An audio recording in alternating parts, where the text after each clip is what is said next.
You're listening to TBR Radio Presents the Dixie Heritage Hour with your host, the Director of Dixie Heritage, Dr. Ed DeVries.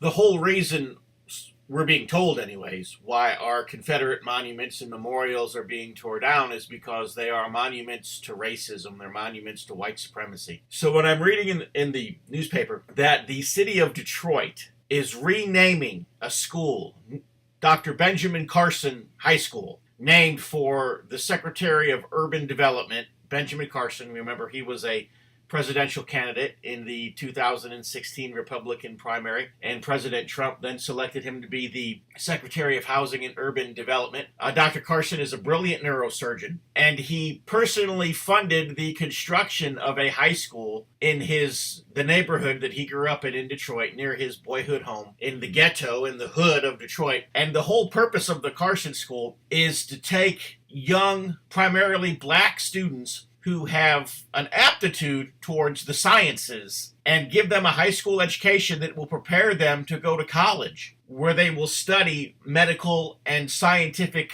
majors in college, so that they get the academic foundation they need in high school so they could go on to pursue degrees in the medical field and in different scientific fields. I mean, this is a school that is for the exceptional, and to give them the academic foundation they need to get out of the hood. I mean, this is a great thing that Dr. Carson has done. But now the Detroit School District wants to take that school that he's financed and that he's helped to build, and they want to take his name off it. And the only reason that they're really giving is because he's in the Trump administration. But here's the even funnier thing. There's another school there in the Detroit School District that is named for a white slaveholder. And at the same time they were voting to take Dr. Benjamin Carson's name off of that school, they said that we're going to keep the name of Cass the same, even acknowledging that Cass had been a slaveholder. So why is that? Well, there's the one obvious reason, and that is that Cass was a Democrat and Carson was a conservative Republican. But it goes a little deeper than that. Another thing that I want to call to your attention is that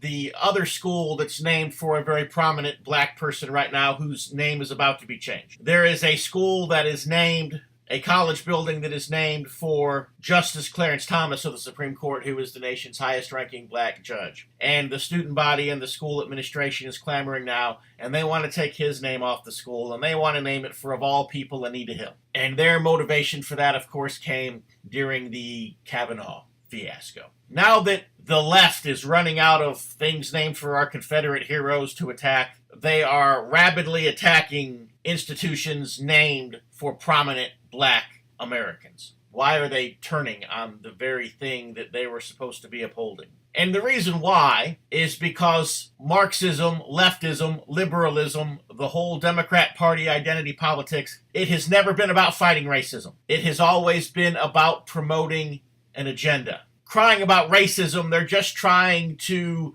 create a victim class. And then by defending that victim class, they gain supporters. That's their strategy. That's their modus operandi. But sooner or later, that victim class starts to wise up. Or there are always people within that victim class that were wise to begin with. People like Dr. Carson. People who never bought into the Democrat lie. People like Justice Thomas. People who never bought into the Democrat Marxist lies. And so in the name of free speech, the liberals will silence the voice of a Clarence Thomas, or they will silence the voice of a Dr. Carson. Just like the liberals will ultimately end up silencing the voices of the gay, who prove to be fiscally conservative, or who prove to support common sense initiatives on the right of the political spectrum in other areas of life, just as they will silence the voice of any woman who dares to question their agenda and their ideology. And so it's never been about free speech. It's always been about the agenda. And what they're doing is they're taking shots at the past. And by taking shots at the past, they're attacking our future. Because, as I said, political correctness doesn't fight racism. And it doesn't fight discrimination. It actually implements it. And it uses the same political power that it tears down monuments with, that it renames institutions with, in the name of diversity, by the way, to suppress anything that is diverse from itself. And so blacks, women's, gays, any others whom it claims to be protecting from discrimination, it will ultimately discriminate against and ultimately silence when it deviates from the prescribed political correctness. And so the very existence of a Judge Thomas or a Dr. Carson threatens And by erasing the name of Justice Thomas from the school, they erase for a generation of not yet even practicing black lawyers the history of black conservatism and the values of black conservatives. And by erasing the name of Dr. Carson from that high school, then what they're doing is they're telling an entire generation of young black high school students that they shouldn't rise up, but that rather they should just be the victims of a culture war that has been inflicted upon our society by their leftist teachers for the last few generations. Because, as I said a moment ago, the leftists and the Marxists are really at war with the past. And it's funny because the past is fixed. They can't change it. Nothing they can do will change it. And they know that. But by taking shots at the past, they're really fighting for their vision of the future. And that's why I agree with whoever said that a nation and a people without a past will have no future. And that's basically the gist of the editorial that I wrote that was featured at the beginning of the January-February 2019 issue of TBR, the Barnes Review Magazine. Our regular listeners know that at the first of every other month here on TBR Radio Presents the Dixie Heritage Hour, our guest is always Paul Angel, and Paul is the executive editor of TBR Magazine, the TBR and TBR Radio Presents. And so, keeping with our custom, I'm going to be interviewing Paul today, and we're going to be talking about the January-February issue of the Barnes Review. And it's a great issue. If I had to give it a theme, I would say that the subject is ancient civilization. And the cover had a diorama, I guess is the more correct term. And it's the Hungarians, the debate about their origin, and the cover is just a spectacle with this diorama of these Hungarian warriors of ancient time. Much of the magazine had to do with ancient civilization, and of course then there were just a couple of articles there at the end that dealt outside of that. One of them also, in addition to my editorial, being an article that I wrote that immigration is the new slavery.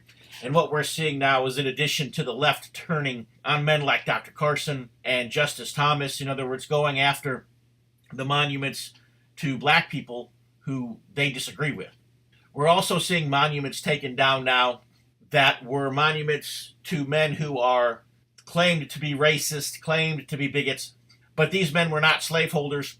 In one case, the man wasn't even a Confederate.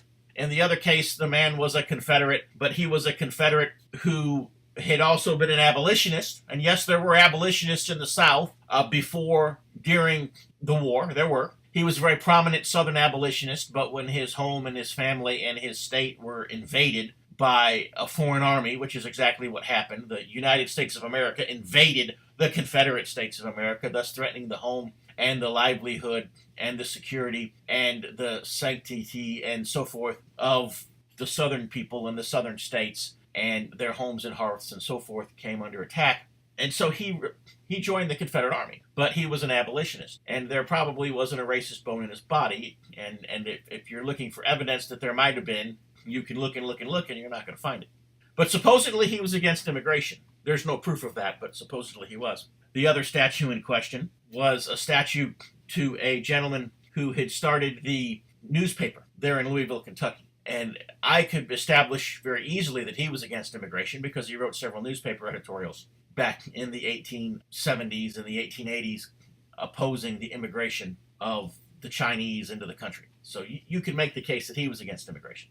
But what happened is immigration's becoming the new slavery, and that's the title of the article. And so now we're taking down monuments to men, not because they were slaveholders, not because they were Confederates, but because they were against immigration. And let me tell you what the real danger of that is. The real danger of that is that slavery is a behavior. And admittedly, it is a behavior that is hard to justify. It's hard to defend. But being against immigration policy, on the other hand, is politics. And that's very different from behavior. So now we're going against the statues of men because we disagreed with their politics.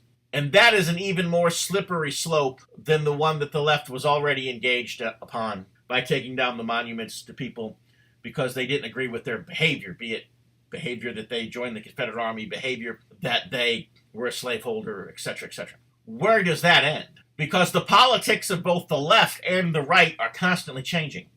What is politically correct today on either side might not be politically correct tomorrow. So in just a few short years, are we going to have to start taking down the statues of people who were pro-life?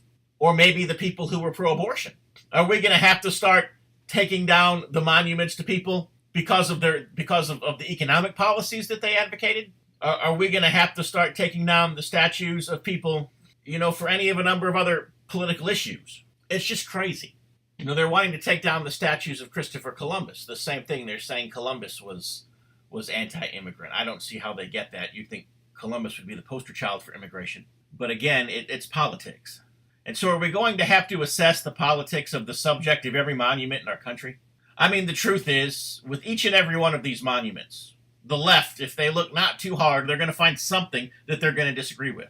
I mean, the monuments to JFK, should we tear them down? Or Abraham Lincoln? I mean, after all, they were white men. JFK, there's all kinds of politics of JFK that the left is against now. Certainly the left would take opposition to a lot of the politics of Abraham Lincoln, not to mention the racism. I mean, that guy said enough racist stuff to fill a volume of the Encyclopedia Britannica. Basically, we're headed for Orwell's 1984 vision of a dark future where every record has been destroyed or falsified, every book has been rewritten, every picture has been repainted, every statue and every building has been renamed, every day has been altered, and the process just continues day by day, minute by minute. History is being stopped and nothing will exist except the endless present in which the party is always right. Again, it goes back to my editorial at the beginning of the magazine. The past is the future. Without my going on and on about the things that I wrote in this Barnes Review issue, I want to go ahead and I want to go to our interview with Paul Angel. Setting up that call with Paul, let's go ahead and play the Barnes Review commercial. It takes about 60 seconds, and we'll be right back, and we'll have Paul Angel on the line.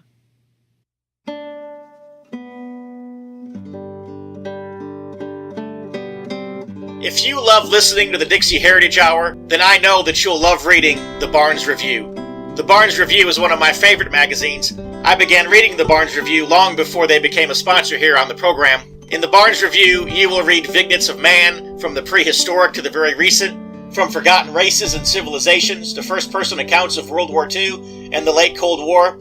There's just not a more interesting magazine published today, nor a more significant and important subject than real history. So if you'll visit www.barnesreview.org, that's www.barnesreview.org, you can find out how you too can become a subscriber to the Barnes Review. You can subscribe to receive the Barnes Review by mail, or you can subscribe to receive the Barnes Review electronically in PDF editions. Or you can subscribe to receive both. That's what I do. So visit www.barnesreview.org and subscribe to the Barnes Review.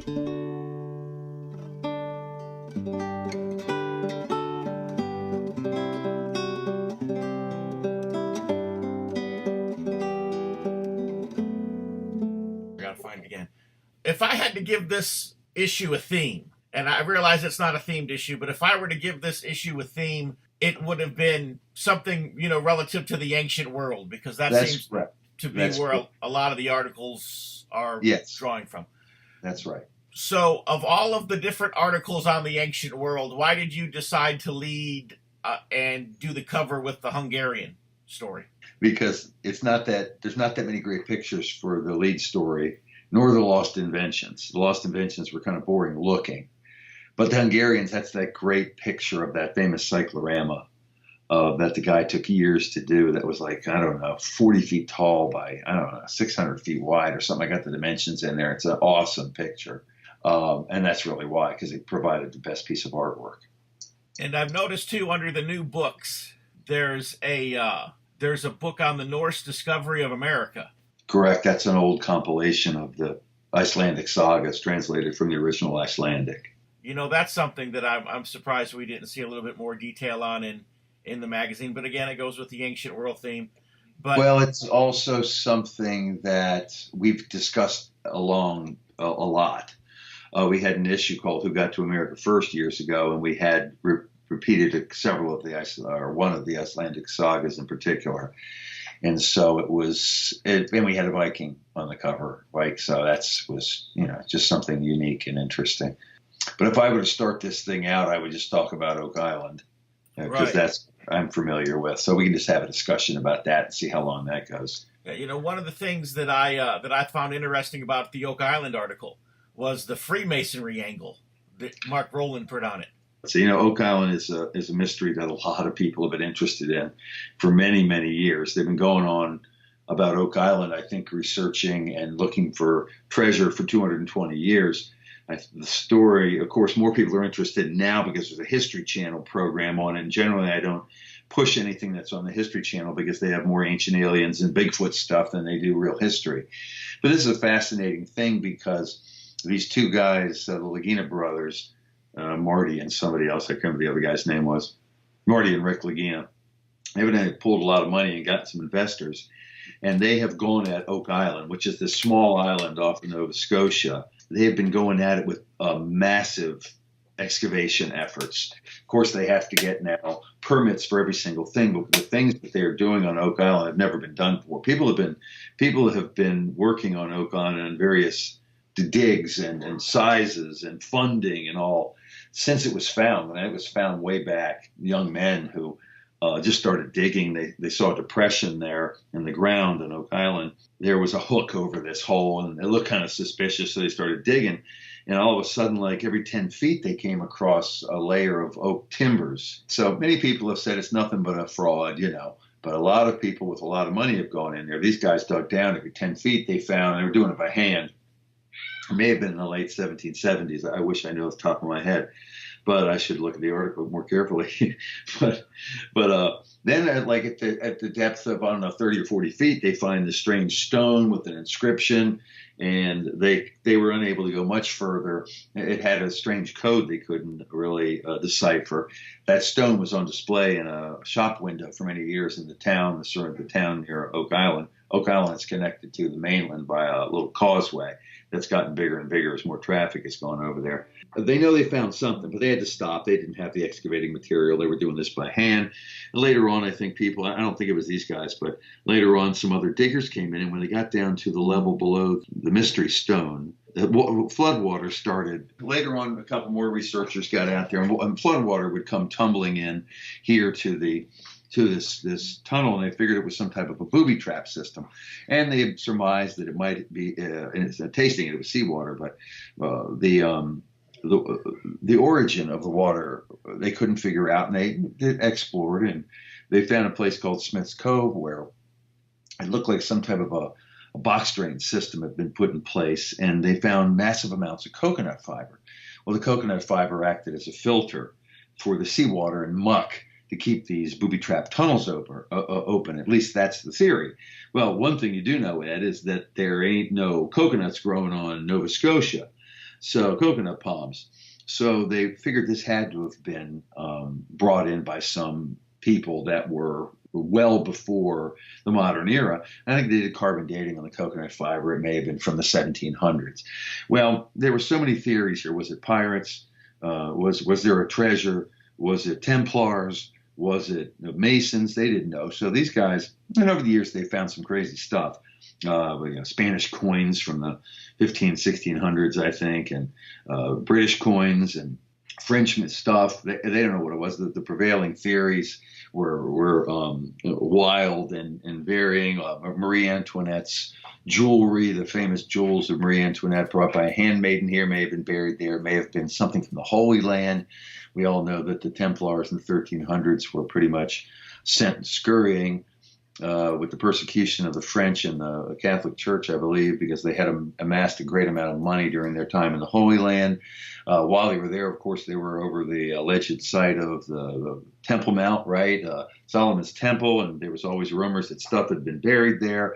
The Templar fleet, of course, disappeared and started sailing west from, I believe it was France. And they may have taken their massive treasure there, even though they were hunting down these Templars at the time. And Jacques de Molay, of course, was immolated, and others as well, burned at the stake and tortured and everything else. But they never did get the humongous.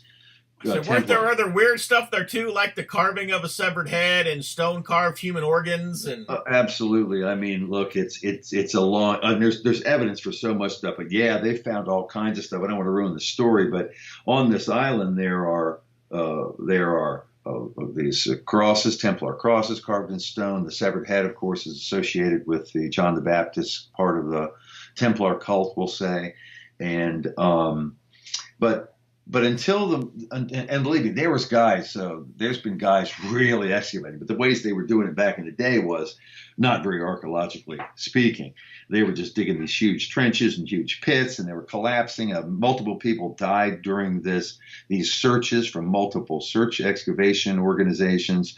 A couple guys that were digging a pretty good trench down there, or a big pit to get down, were overcome with noxious methane gas, I think it was. And of course, then the Blankenships were doing this. This is the one man, I think he's 95, and his son might be 75 or 65, something like that. And they're still involved in this. But they've got all kinds of theories.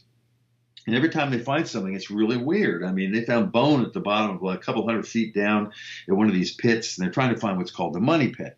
Well, nobody knows where the money pit really is. They're trying to locate it now. But like they found bones dated from one Middle Eastern bone and one European bone, and I think it was from like the 1600s or something. They found coins from the 1600s. Well, nothing's supposed to have been there. Nobody's really supposed to have been there. And of course, oaks themselves aren't supposed to be native to this, and there's a huge oak grove there of course, the oak was sacred to some of these religious groups, and that from the Celts, but also others. And they were like, what the heck, where'd the oak trees come from? And so there's just so many mysteries going on there. But this group, the Lagina group, of course, has found evidence of a British encampment. And they found buttons and pieces of metal and hinges and this and that on one portion of the island. They found what looks like a crossbow bolt on what they call Smith's Cove, where these box drains, crazy box drains are, that they alleged drain into Booby Trap, the money pit. And it with the iron crossbow bolt they thought may have been Roman. Now, I don't know. This doesn't mean the Romans were there. It means somebody was carrying around this high-quality iron. This was extremely high-quality iron. They have found a cross, what looked like it was made out of a lead, which is not from a North American source. It was definitely a European source. And it was very high-quality lead, and it was in the shape of a cross, but not just any cross. It looked a lot. The head was cocked over a little bit. It was a crucifix without Christ on there. And but it looked so much like the drawings and the carvings, I should say, that the Templars had made into the walls of the prison they were kept in. And so, once again, it's just confusing what they find. Spanish pieces of eight. A lady whose father had dug on the island brought them a very high-quality piece of gold cross that looked like it had been Peruvian or Incan. The jewel had been removed. And so what the heck is all this stuff doing there? So at this point in time, they're still not sure, because you can't explain the crossbow bolt. And by the way, the lead looked like it may have been, the way they were testing it, it could have been from the 1300s. Well, this would kind of correspond with the Templar. But that, again, doesn't mean that a Templar was there. It means that somebody had a cross around their neck and it dropped off of them. And so it's like finding Roman sculptures or Greek sculptures in the bays of Brazil. People will say, oh, this proves that the Greeks and the Romans had to have been here. No, the Greeks and the Romans were using, and later on, the later people like the Portuguese and others were using old Roman sculptures that they had broken up as ballast. So you had to be very careful about the conclusions you come to about such a thing. But at this point in time, a man who was kind of involved in going to visit these guys on the island, the Guina brothers, wrote a book, and he believes the Freemasons were involved. The Freemason symbology is related in many respects, right, to the Templar mythology. Some people even believe the Masons are descendants of the Templar way, we'll say. Then you're starting to say, okay, so what's the biggest amount of evidence we have here? Who could have pulled this off? Because this would have been a pretty sophisticated architectural operation here, to dig this massive pit, to place different levels on it, to put marker stones, to have a booby trap system, to have other carved stones. There's even massive stone crosses that are formed by large boulders that take up acres and acres. You couldn't even see these crosses, these stone crosses made out of multiple stones, unless you were looking at it from above ground. Of course, the Templars and the Masons and the British in the 1750s were all pretty sophisticated. They don't know what these stones mark. Recently, I'll get back to the other stuff. The most recent theory was from a guy who was like a NASA scientist with 3 different degrees, has started to apply some archaeoastronomy to it, which should always be done first, in my opinion. But they hadn't really done it. And when he overlaid, I think, a star map of Taurus, it hit on many of the different stars placed down on the island it would have corresponded with multiple rock formations, huge boulders with crosses on them, famous little conglomerations of stones that, by the way, people have just, the other excavators were, like I said, were not very archaeologically astute, have covered over, buried, moved, and so it's difficult to find out. But anyway, the prevailing theory is that British Navy and Army, whatever, after attacking and overwhelming the Moro Castle in Havana, where the Spanish kept all their loot, the Aztec gold and the Incan gold, valued probably in today in the billions of dollars. I'm not sure. And probably and by the way, the naval leaders at the time were all interconnected, not just by blood, but by masonry. And so these guys at the time in England in the 1700s, masonry was under heavy attack. It was almost going to be outlawed, right? The secret societies were not very well received. They thought there was accusations against them. They were getting involved in all kinds of political movements and amassing money and influencing politicians, et cetera, et cetera. So they were on the verge of being banned there, just as they were banned 400 years earlier in France and other countries in Europe, and that they probably needed the money to resuscitate the Freemasonic movement. And so you look at the officers that were involved, and they're all Masons. You look at many of the researchers that are involved, and the excavators over the years, they were all Masons. Franklin Roosevelt was involved, and he's a Mason. And they were always these guys were writing letters to Roosevelt when he was, before he was president, because he was working there when he was a young man, I think before he had polio. So, like, there's a Masonic connection somehow. Anyway, this guy's written a very good book about it, and we're offering that book for sale, and in conjunction with the issue. But that's their idea now, is that the Masons certainly had the wherewithal, they had the knowledge, they had the architectural ability, they had the upper level connections, they had the knowledge. Masons were in charge of the attack on the Moro Castle. Masons may have sent, I think they sent $150 million over to the King of England. But many people estimated the treasure to be much, much larger. So where'd the rest of it go? The theory is they took it and buried it on Oak Island. We will see whether or not they find a treasure on Oak Island or not. They have found a lot of amazing things, which is the great thing about history in general and revisionism, is that when you finally put your nose to the grindstone and start digging and looking and figuring, you find some things that always surprise you. Just like they found Göbekli Tepe years ago, right, from which shocked the world and sent the whole archaeological community into a tizzy, because all these tenured professors had been wrong about the origins of the civilization in general, and that there were people before the Sumerians. So who knows what they're going to find? I just know it's a very interesting story. I read the Lagina brothers got going because they read many years ago a story in National Geographic, and I remember reading the same National Geographic in my great aunt's living room, and what a fascinating its story was. So personally, it's the lead story here, although the cover does have a beautiful picture of the Hungarians, which we'll get to in a moment. But I encourage people to take a look at this book that we're selling. It's called With the Curse of Oak Island, which is the name of the television show as well. And that can be gotten through the Barnes Review bookstore at www.barnesreview.org. And take a look at that. But there'll be more coming out about this as they continue further, because every television show with the amount of, they've actually gone to the point, Ed, of making a metal cofferdam, which I think is about 20 feet, 30 feet tall, where they've driven these massive steel pylons into the ground 20 feet deep so they can block the water off from where these box drains are, where they found this coconut fiber. And so people are, anxiously waiting to see what they find there and whether or not they're ever able to solve this massive mystery that has intrigued people. I can't believe that millionaires are going up there, a lot of them Masons again, and wasting so much money unless somebody knows a little bit more about us, about what might be there. And so the Masonic connection is kind of a new thing, but a very fascinating thing. At any rate, that was our lead story, were the Freemasons responsible for any Oak Island treasure that was to be found there. Extra, read all about it. If you're like me, and I'll bet you are because you're listening to the Dixie Heritage Hour, you like to be on the cutting edge of honest news and accurate information. You like to hear about the latest financial trends and to know what's happening around the world and right here in the United States. The things that can directly impact you, your life, and the life of your family. And if you're like me, you do not rely on the mainstream media to obtain this information because, frankly, you know that you just can't trust them. Fortunately, there is an alternative news outlet with a long-established track record for honesty and integrity, and that is the American Free Press. AFP is the preeminent alternative, independent news source for honest, hard-working, truth-loving Americans. AFP is the antithesis of the controlled, lamestream media. AFP is employee-owned and has been so since its founding.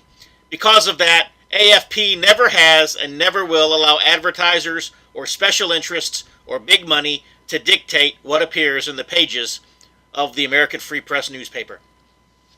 26 times a year, the American Free Press newspaper can be delivered to your door, packed with the kind of uncensored news that I know you're going to appreciate. AFP covers the stories and tells the truth that the lamestream media is frankly scared to touch. And AFP offers real, on-the-scene reporting and commentary, the likes of which you will never see in the Washington Post, the New York Times, ABC, NBC, CBS, CNN, or just about any other lamestream news source that you can think of. That's right, there's only one national populist news weekly staffed by an unsurpassed team of veteran investigative journalists who will dare to rip the veil off of many of the major news stories that are being censored and suppressed by the big money controlled media monopoly. And that's the American Free Press. AFP publishes exciting, in-depth, uncensored news and information that's grassroots and patriotic, information that Americans need to know in order to combat the growing police state. AFP stands firmly against the New World Order and against those who are working to establish a global plantation under the rule of a powerful few. In short, AFP is your voice. If you have any doubt why they want to silence AFP, you must be relying on the lamestream media for your news, and folks, that's a big mistake. If you're ever dissatisfied with your subscription to the American Free Press, their guarantee is that you just drop them an email and they will gladly refund the unused portion of your subscription. So what are you waiting for? Visit www.americanfreepress.net. Once again, www.americanfreepress.net. And find out about the American Free Press. Do it today. Extra, extra, read all about it. Another one by an author named Mark Rowland. It's just some of the lost inventions of the ancients. We think we're so sophisticated now with our alarm clocks and seismometers and refrigeration and city planning and sewage and toiletry and running water and aqueduct systems. We know That's because we've never been to Europe. I noticed that when I first got to Europe, the first time I went there, I landed at the airport in Barcelona, and the taxi driver is taking me, to the hotel. And the road that I'm driving on, I asked him, I said, how old is this road? He said, probably about 1,800 years old. And I'm like, and then there's like this ditch over there. He's like, well, I'm like, what's that over there? He's like, that's the aquifer. I said, so is that taking your water in or out or what? He goes, that's how our water gets into the city. And he told me, he said probably 3/4 of the plumbing for our city central water system was built before Jesus by the Romans. But yeah, it's amazing, and even older than that, because like in North America, the colonials, and this was not super ancient, but it's the point. The point is that many of our roads were already made for us, not by the Indians, but by the buffalo and other large animals making their way to salt licks. Okay, you're talking about a massive herd of buffalo going to a salt lick. You're talking about tens of thousands of animals year after year after year after year. So we think and look at some of these roads and we're like, wow, these pilgrims or whoever they were, early colonists really must have put a lot of work into it. Not really. Some of the stuff was there. I'd even imagine that some of the roads in Europe that were built by the Romans were laid upon old salt roads and salt, animal trails to salt licks. That being said, I say that only because I just read a book called Salt, which is a very popular book now, and it just talks about all the number of cities and how important salt was and how ancient salt was. But anyway, yeah, I mean, they were way ahead of us. We're talking about the first toilet and the first city planning that had really had sanitation with drainage and getting rid of the sewage, and running water was in, kenosis way back when, in Crete, way before anything else. And of course, we had central heating in the Roman houses, where they would have an area under the homes that was hollow, and they would light fires and force the hot air under. So these Romans, you think, oh my gosh, tile, when you go in your bathroom in the morning, it's freezing cold outside. At least up here where I am and anywhere north of me, your feet are very cold. But the Romans were walking on tile, of course, which they had a lot of, but they didn't. They had like heated floors and everything else. Of the Chinese inventions from ancient history. And one of them was, and also the Eskimos, right, have invented a few things that would surprise people. The picture of the Eskimos with sunglasses on. Yeah, they got that's for snow blindness. They just take pieces of bone, carve a very modern looking piece of goggle. And while the Europeans might be getting blinded after a few days in the snow, the Eskimo with their little bone carved goggles and small slits would prevent the snow blindness. This one Chinese man in the 1st century AD invented a seismometer. His name was Zheng Hang.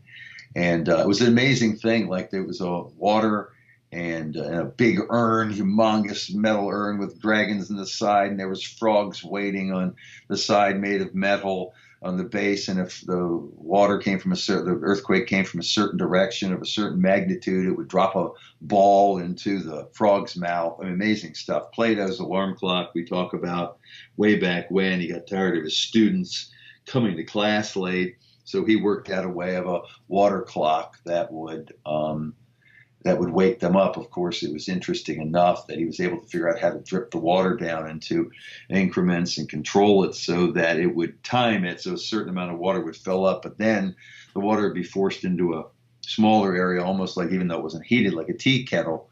And when the water was collected and then filled up, it would escape from this vessel and make a hissing sound, or a tea kettle sound, and wake these students up that used to irritate them so badly.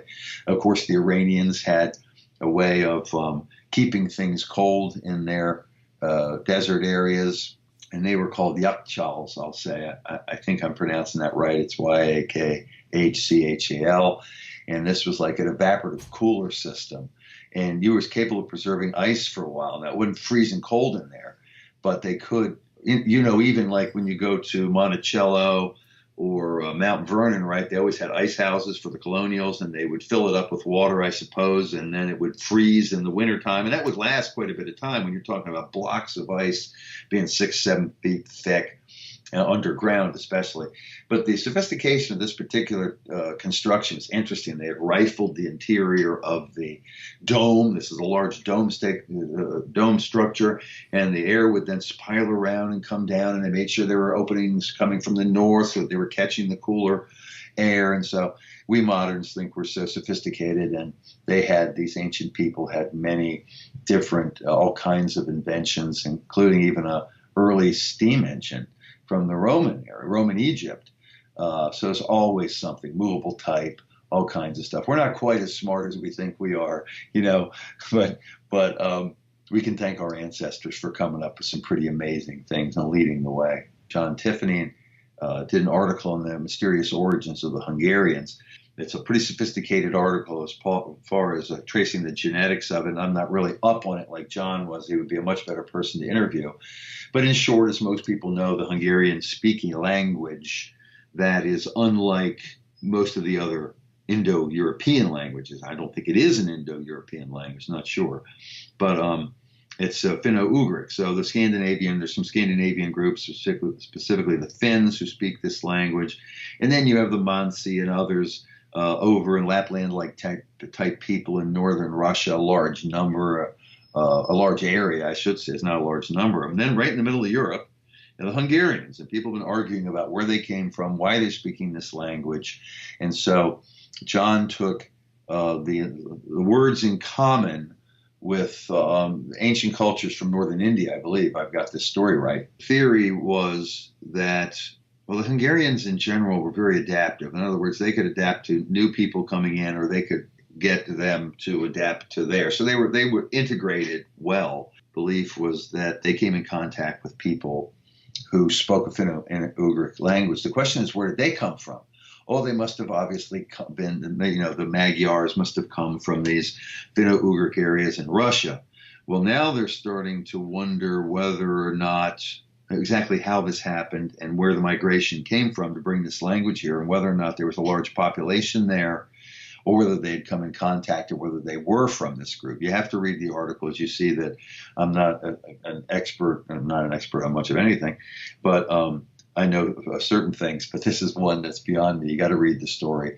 But the conclusion, come across by a guy named Denny Sinor, very well-respected scholar of Hungarian history. To understand the mix of genetics and of languages is a fascinating thing. And also myths, of course. It's almost easier to trace people's origins through their myths and what myths they have in common. But listen, they've been arguing about the Hungarian history for many centuries. And of course, the Hungarians, according to the Gesta Honorum et Hungareum, or however you pronounce that, as a source of early Hungarian history written like 1282.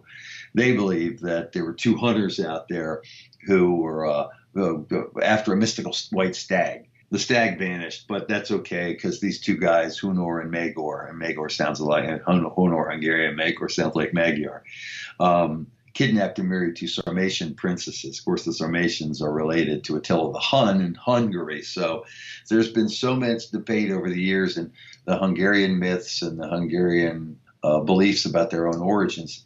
I think nowadays we have such a more sophisticated way of tracking them through their genes, through their myths, through the language. Most of this is a language thing. There's so many relationships between some of these northern Indian languages in Finno-Ugric. I think that was the point of it. People have to read that particular story. And of course, right on the heels of that story is another story by a guy named Patrick Chenard, who years ago was a writer of pretty interesting books, man. I mean, he had written one of the Forgotten Worlds, which covered the hobbits, the hobbits of I guess it's Indonesian archipelago in that particular region, may have been Malaysian, whatever. And anyway, his story is on the ancient whites of Mongolia. This guy's always searching for where our roots came from. This kind of ties in not only with the Hungarian story, but the Ashkenazi story and everything else. There's some amazing mounds, really large mounds. They call them kurgans, right?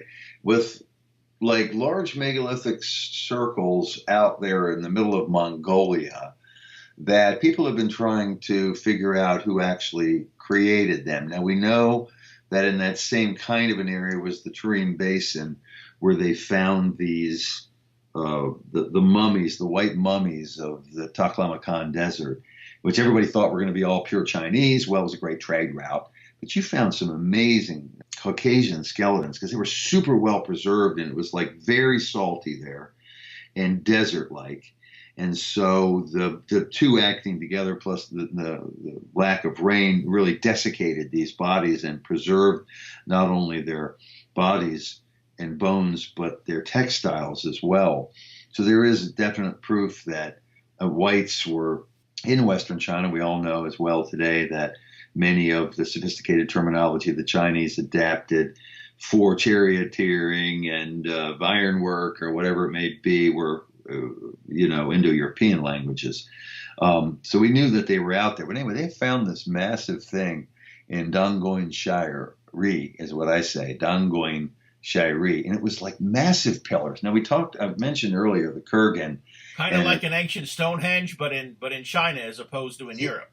Yeah, and like the kurgan, the Salbik kurgan, kind of reminds you of Avebury a little bit more in that it's shorter stones. But this one they found in Dangoin Shire, if you look at the pictures of it, and if anybody wants to look at it, I'll spell it. It's Dongoin. Second word, Shiree, Shiree. I mean, these pillars were, 25 feet tall, engraved, and it's circular. It may have been a grave site. It probably had some type of ditch and mound construction around it, as did Stonehenge and many other of our European constructions. Once again, an expert talking about something here, and that knows much more about it than I do. But we're talking about a little bit of DNA testing in Siberia to Southeast Asia. We're talking about 3500 BC is happening. But, this all kind of fits in with this whole idea that some megalithic culture was running around building all kinds of stuff. Everything else, as we know, we've got a book we just added from Arthur Kemp about the ancient Egyptians and the evidence that that culture was very much more white than you think. And the later sub-Saharan migrations of darker skinned people didn't happen till way after the pyramids were built and everything else. So, it sounds like we're racist, but honestly, all we're looking for is the truth here. And the evidence points to our people being a lot of places doing a lot of pretty sophisticated stuff well before a lot of others. We still do it. Let's face it. Today, we're leading the United States, for instance, I don't know about Europe, is on the forefront of developing new drugs and drug therapies and everything else. And as usual, although we charge our own people a lot of money for this stuff, the finds that we have found, the discoveries we've made that have life better for people, electricity, railways, running water, aqueducts, the roads, we've given to the world for free. So when they're trying to make you feel really bad these days as they rip down your favorite Confederate general from the square in your hometown, don't let them take away the pride that we should be feeling on our ancient people. And of course, that pretty much wrapped up our discussion and our coverage of ancient cultures. The North Carolina Heritage Political Action Committee was organized by concerned citizens of North Carolina in 2015 in response to the increased attacks on North Carolina's history and heritage. The North Carolina Heritage PAC supports state and local candidates for public office who pledge and show their support for the protection of Confederate memorials and the preservation of all of North Carolina's history. We all know that Confederate memorials and symbols are the easy targets, and that the end game of our leftist enemies is to erase and rewrite all of history, from the colonies to the War on Terror. If we fight them for our state's rich Confederate history and heritage, we may be able to stop them from their mission of total destruction. Join the North Carolina Heritage PAC now by visiting ncheritagepac.org. Once again, that is www.ncheritagepac.org. And help us on the front lines of North Carolina politics. The mission statement of North Carolina Heritage PAC is that the North Carolina Heritage PAC was created with the purpose of supporting diverse efforts to defend and preserve the heritage, traditions, monuments, cemeteries, flags, emblems, and other legacies of North Carolina history against those efforts to remove, deface, legislate against, alter, and otherwise corrupt or pervert their meaning, history, presentation, and standing in our state. Once again, www.ncheritagepac.org. There we have some very interesting stuff. One of the other interesting articles we had by a guy named John Weir, who was trained, I think, at law school, but has become quite an expert on the World War II period, and specifically the Holocaust. But he's interested in just about everything. I mean, we're an unassuming, very intelligent guy, very good writer, sources everything, reads dozens of books for each article. And he wrote an article, and I think did you read this one on Laurel Canyon? I started it. I didn't finish it. I found it interesting how he tied several of the famous hippie, musicians and so forth, and anti-war protesters actually to the military-industrial complex. They were, I guess, the paid loyal opposition. Well, see, it wasn't just a couple. I mean, it was like every single star that was living in the Laurel Canyon area, and Laurel Canyon's in California, and a lot of them moved there. But you're talking about Stephen Stills, John Phillips, Cass Elliot from the Mamas and the Papas. Jim Morrison's dad was like an admiral in intelligence. You had David Crosby, Jackson Brown, Mike Nesmith of the Monkees, Frank Zappa, that weirdo. But he was very popular in like the 70s. And at any rate, all these stars, and it could be explained two ways. One is what John thinks, is since all of them were practically, all their parents in some way were involved in the military-industrial complex, if not in the intelligence apparatus. So they were either there, right, and they were like a controlled opposition. They knew. They all moved to one location. And what are they all doing in the same spot? Well, that was like the cool place to be. But like also at the time, dozens of them showed up dead. A lot of them were overdoses. Remember Art Linkletter's daughter went like nuts at the time, became like a heroin addict. Lenny Bruce, Sal Mineo, Ramon Navarro, all these guys were found dead in their homes in Laurel Canyon, plus more, and not just always drug overdoses. So I don't know if they knew too much, or they were controlled opposition, they were part of it. Who knows what the story was? He just goes through the facts of it and kind of lets you figure out come to your own conclusion. But remember, there was also these massive music festivals at the time, right?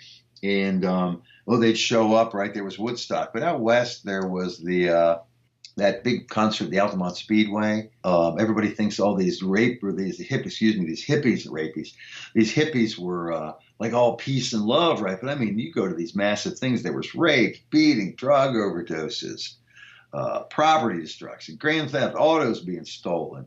And so who do you bring in for your security except the Hells Angels? And the Hells Angels hated hippies. And it was evidently the Rolling Stones who wanted to control everything at the time. And so they bring in the Hells Angels, and if anybody gave them a hard time, the Hells Angels were beating these people up with sawed-off pool cues and everything else.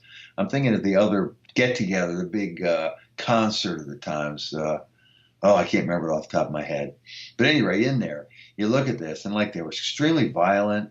They were all drugged up. And then, of course, you have to ask, at the same time, the hippie movement was kind of gaining traction with the anti-war protests. Were some of the actions taken by some of these guys, possibly in the military-industrial complex, designed to make it look like you couldn't trust a hippie? They're nothing but crazy, violent, drug overdosed weirdos. And so there's multiple things. You know how it is with the deep state. They're clever, and they co-opt everything they can, and so do political parties.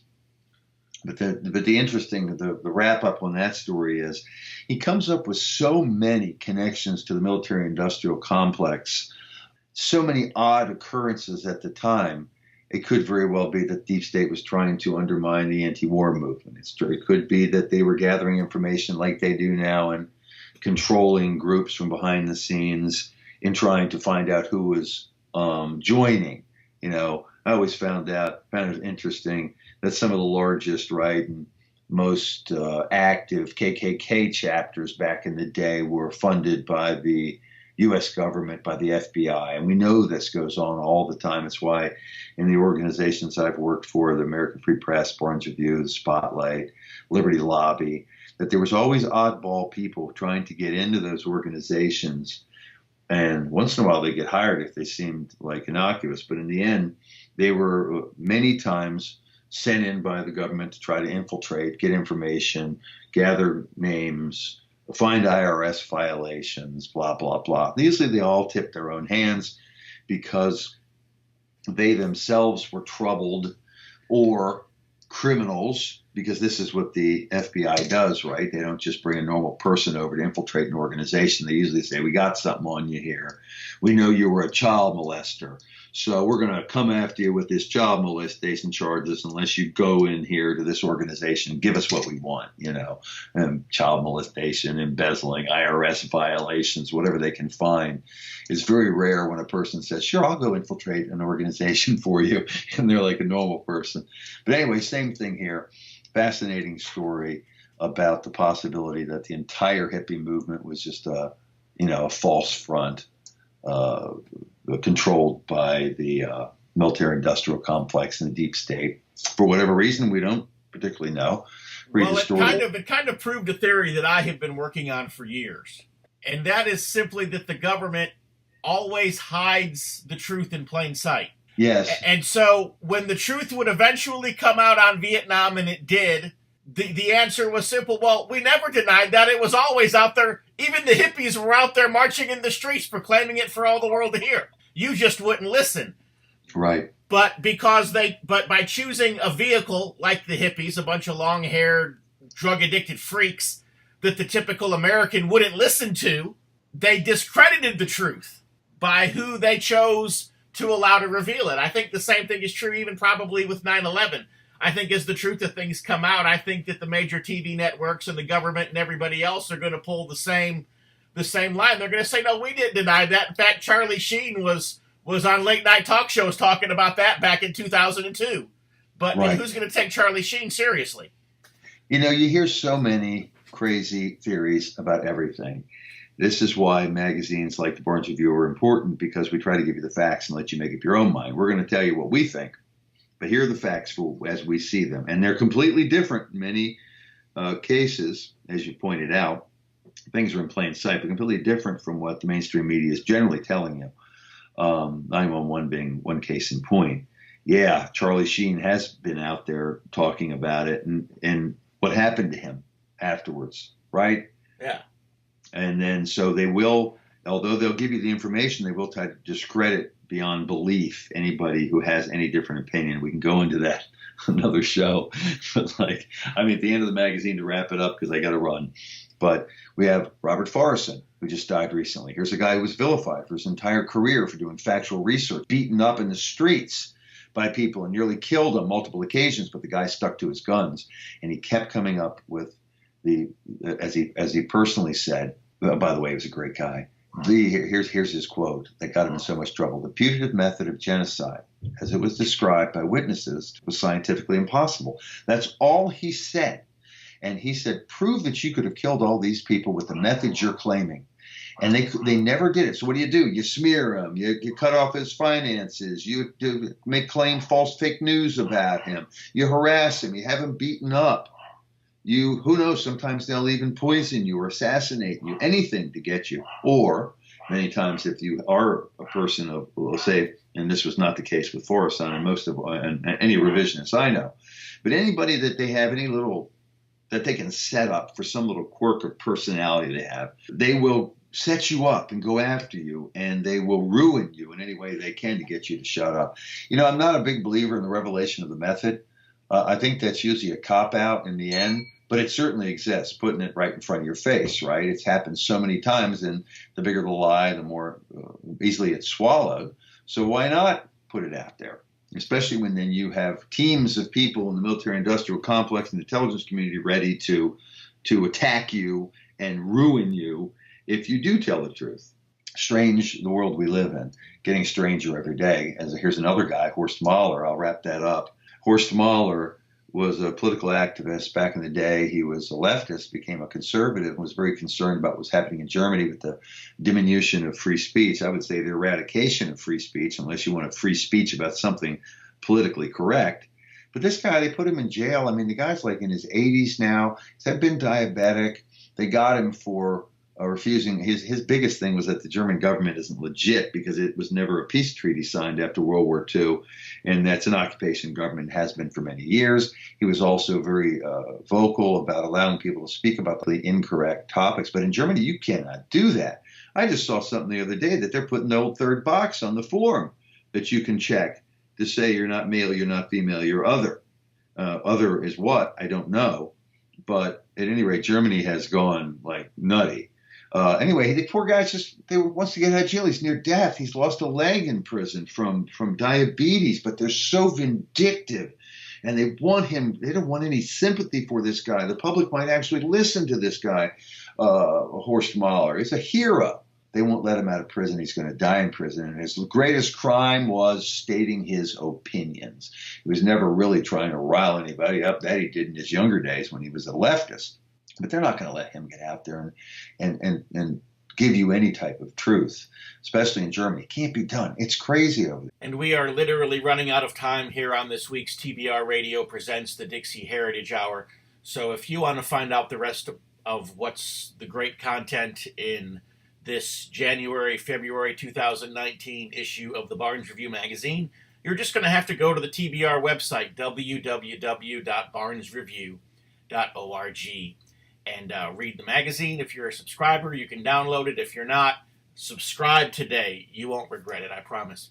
Also, as I go, I want to remind you we have all of our broadcasts of the Dixie Heritage Hour from 2018, and I want to mail that CD to you with all those MP3 files so you can re-listen. All you have to do is go to our website, www.dixieheritage.net, and you can order the CD right there. And tell you that we are looking forward to a great new 2019 with a renewed effort to just take this radio show and step it up a notch. If you'll go to our Barnes Review website, barnesreview.org. You can click on the radio tab, and you can find the back episodes of the show there as well. So until next week, from all of us here at TBR Radio presents the Dixie Heritage Hour, God bless.